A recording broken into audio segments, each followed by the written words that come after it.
नमस्कार, मेरा नाम आलोक है। आप लाइव स्ट्रीम देख रहे हैं।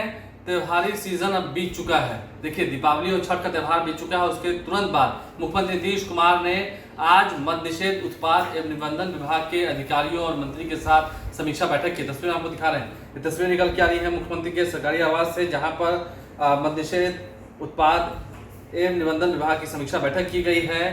कितने लोगों की गिरफ्तारी हुई, आखिर जो बड़ी मात्रा में जो शराब कारोबारी हैं, अवैध शराब बेचते हैं, अवैध तरीके से शराब बेचते हैं, उन पर कितना शिकंजा कसा है, इन तमाम बातों की जानकारी भी दी गई है। मुख्यमंत्री नीतीश कुमार ने एक बात की जानकारी ली है इस समीक्षा बैठक में। बिहार के डीजीपी एस के सिंघल, मुख्य सचिव अमिर सुबहानी सहित के पाठक, जो कि मद्य निषेध विभाग के प्रधान सचिव हैं, इसके अलावा सुनील कुमार, जो कि बिहार सरकार के मंत्री हैं मद्य निषेध विभाग के, वो सभी लोग मौजूद थे। वहाँ की तस्वीरें आपको दिखा रहे हैं। ऐसे में अमिर सुबहानी, जो कि बिहार के मुख्य सचिव हैं, और के पाठक, जो कि प्रधान सचिव हैं मद्य निषेध उत्पाद एवं निबंधन विभाग के, क्या कुछ जानकारी दे रहे हैं, जरा सुनिए। यहाँ आने के लिए आप सबको धन्यवाद। आज शाम अभी माननीय मुख्यमंत्री जी ने शराबबंदी से जुड़े हुए मामलों पर बहुत विस्तार से समीक्षा की है। समीक्षा बैठक में मुख्य सचिव, पुलिस महानिदेशक, अपर मुख्य सचिव मद्य निषेध उत्पाद एवं निबंधन विभाग, अपर पुलिस महानिदेशक विशेष शाखा और पुलिस महानिरीक्षक मद्य निषेध तथा उत्पाद आयुक्त भी उपस्थित थे। माननीय मुख्यमंत्री जी ने निर्देश दिया कि नाजायज शराब की आपूर्ति और बिक्री के खिलाफ चल रहे अभियान को और भी सघन बनाया जाए, उसमें तेजी लाई जाए, और जो शराब सप्लाई करने वाले हैं, चाहे राज्य से बाहर के हों या राज्य के अंदर के हों, या जो उसका भंडारण करते हैं या जो बिक्री करते हैं, उनको ही पकड़ा जाए। पीने वालों को पकड़ने की अपेक्षा जो सप्लायर हैं उनको पकड़ने पर बल है। उनके खिलाफ कार्रवाई, और न केवल पकड़ना बल्कि उनको कोर्ट से सजा दिलाना, ये उसमें शामिल है। माननीय मुख्यमंत्री जी का ये निर्देश हुआ है। पुलिस पक्ष के द्वारा अलग से कार्रवाई की जाती है। पुलिस और उत्पाद विभाग के बीच में समन्वय रहता है, तो इसलिए जो कुल उपलब्धि है शराबबंदी की, वो उत्पाद की जो उपलब्धि है और जो पुलिस की है उसको मिला करके है, टोटल करके है। तो कुल मिला के जैसा आपने पाठक साहब से सुना कि काफ़ी तेजी लाई गई है। मैं आपको ये बताना चाहूँगा कि 11 क्षेत्रों में अभियान चलाया गया है इनके विभाग के द्वारा। शराब के पाए गए जो ड्रम है या जो सामान है उसको नष्ट करने के लिए आधुनिक यंत्रों का सहारा लिया गया है। दोबारा पीते हुए पकड़े जाने वाले लोगों को सजा दिलाने के लिए विशेष प्रयास हुआ है, और कई तरह से सूचना का संकलन हो रहा है। ये तो इनके विभाग की बात थी। जो पुलिस है, जो राज्य के सारे थाने हैं, उनके द्वारा जो शराबबंदी का काम हो रहा है उसकी समीक्षा डीजीपी करते हैं। और क्लियर कर दिया जाए सर कि पीने वाले को पकड़ा जाएगा या नहीं पकड़ा जाएगा। देखिए, बात प्राथमिकता की है। कानून में दोनों चीजें अपराध हैं। अगर हम एक सप्लायर को पकड़ते हैं तो उससे जुड़े हुए जो 1000 पीने वाले हैं उनकी सप्लाई बंद हो जाती है। तो सप्लाई लाइन को कट ऑफ करना, काट देना, ये अच्छा है ना। हम पीने वालों के पीछे दौड़े, अब कोई अगर पिया हुआ पकड़ा ही जाएगा तो उसको छोड़ा नहीं जाएगा, कानून में माफी नहीं है। लेकिन प्राथमिकता, प्रायोरिटी, हाँ, सप्लाई लाइन ही बंद होगी तो लोग पिएंगे ही नहीं, पीने वालों की संख्या में कमी आएगी, इसलिए प्राथमिकता उसी की है। Is there any plan to reduce the penal amount of the repeat offenders or anything like that? देखिए, कुछ सूटेबल रिलैक्सेशंस किए गए थे। अमेंडमेंट जो पिछला हुआ था सर, उस अमेंडमेंट के बाद बिल्कुल फोकस है कि फर्स्ट ऑफेंडर को कम सजा है, रिपीट ऑफेंडर को जाते, सप्लायर वगैरह को, इलीगल सेल करने वाले को जाते हैं। अभी इसमें कोई चेंज या डाइल्यूशन करने का प्रपोजल नहीं है। अभी वर्तमान प्रावधान है ये सेटिस्फैक्ट्री है और इनको उसी तरह लागू किया जाएगा जैसा अभी कानून है। क्लियर कर दिया जाए सर कि पीने वाले को पकड़ा जाएगा या नहीं पकड़ा जाएगा? देखिए, बात प्राथमिकता की है।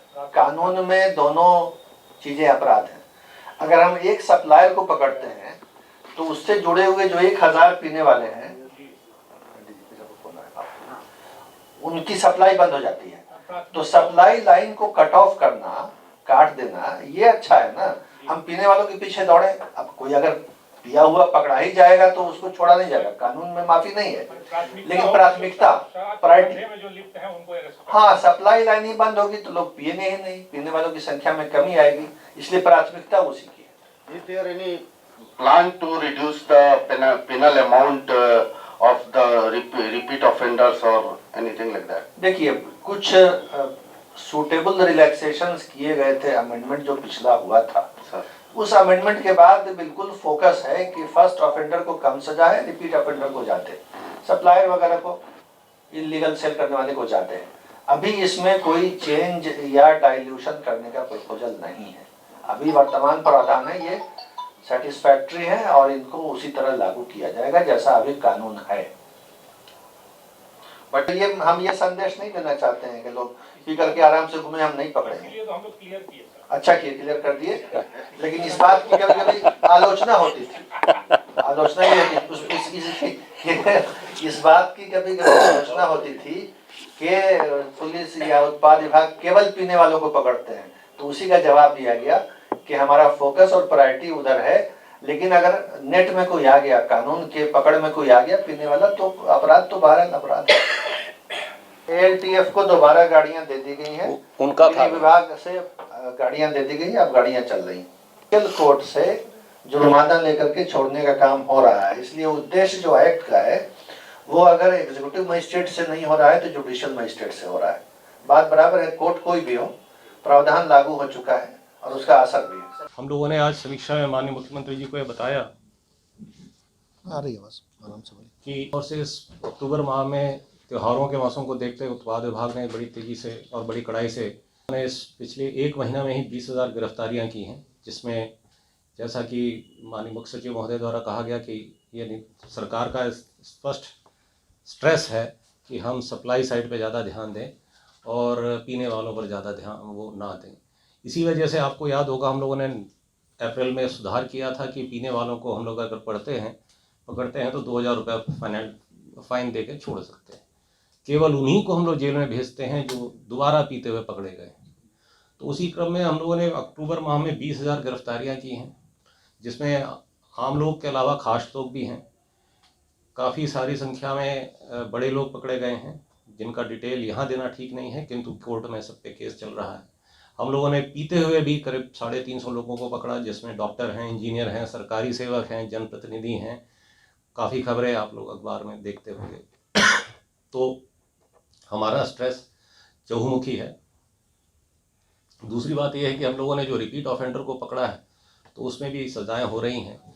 सज़ा और कन्विक्शन की भी माननीय मुख्यमंत्री द्वारा समीक्षा की गई, तो बहुत सारे लोगों को 5 साल की सज़ा पिछले विशेष न्यायालय गठन जब से जनवरी से हुआ है, काफ़ी सारे लोगों को इन 10 महीनों में 5 साल की सज़ा हो गई है, कईयों को 10 साल की हो गई है, कईयों को 8 साल की हुई है। तो एक कन्विक्शन करके हम जो शराब माफिया है जो राज्य के बाहर बैठी हुई है उन पर भी हम लोग काफ़ी स्ट्रेस डाल रहे हैं।